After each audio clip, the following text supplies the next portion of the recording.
High-profile legal fight is underway over fracking and the dramatic increase in earthquakes in Oklahoma.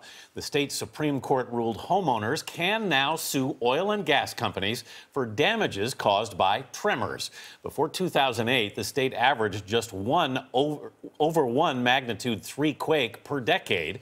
But over the past 6 years, the number has risen sharply, with 585 earthquakes just last year, many of which caused significant damage and injuries. CBS News legal analyst Rikki Klieman is here with more. Rikki, good morning. Good morning. Is this a game changer here with what's happening in Oklahoma? No. You don't think so? No question about it. Yeah. I do think so, and I think so really passionately, because what's happened here is most of these cases, if they ever got filed, would go before a commission. And in Oklahoma, it was called the Oklahoma Corporation Commission.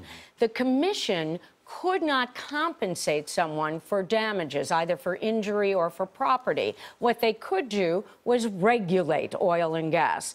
And when this case originally went to court, the district court said, as many other district courts have said, case dismissed. You're in the wrong place. Don't come to the courthouse.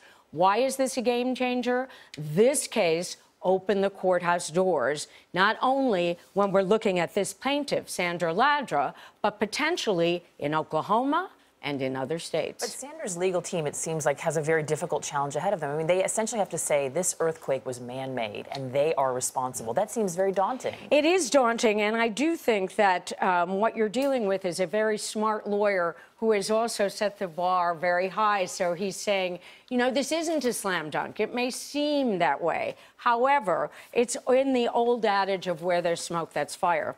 What we're looking at here, we're not looking at fracking. I want to make that clear. Yeah. We're not saying it's fracking. What we're saying is it's the high pressure water disposal wells. And what happens here is what he has to do as her attorney is show this company, in this case 2 companies, it's these companies and their wells.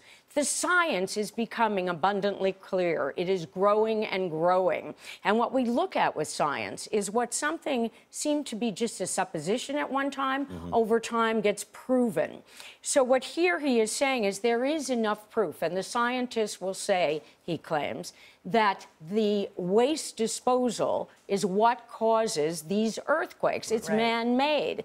However, how do you pinpoint it to a specific well? That's the real crux of the problem. How hard is it going to be to find impartial juries? Because people should know that in Oklahoma, a lot of people work in the oil and gas industry. Well, you know, it's fascinating to me because at first blush, when I really studied this, I said, these jurors are going to give these plaintiffs, and by the way, the second case, which it opens up to, could be a class action case worth tens of millions of dollars, that these jurors are going to say, well, of course, if we even look at the Oklahoma website, the government website, it talks about seismic activity, earthquake activity being caused by this problem. However, you hit the nail on the head.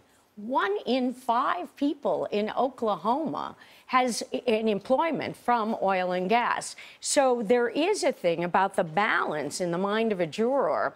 Am I looking at the economy of my state? Am I looking at my welfare? Or do I just want damages? The moral of this story is this.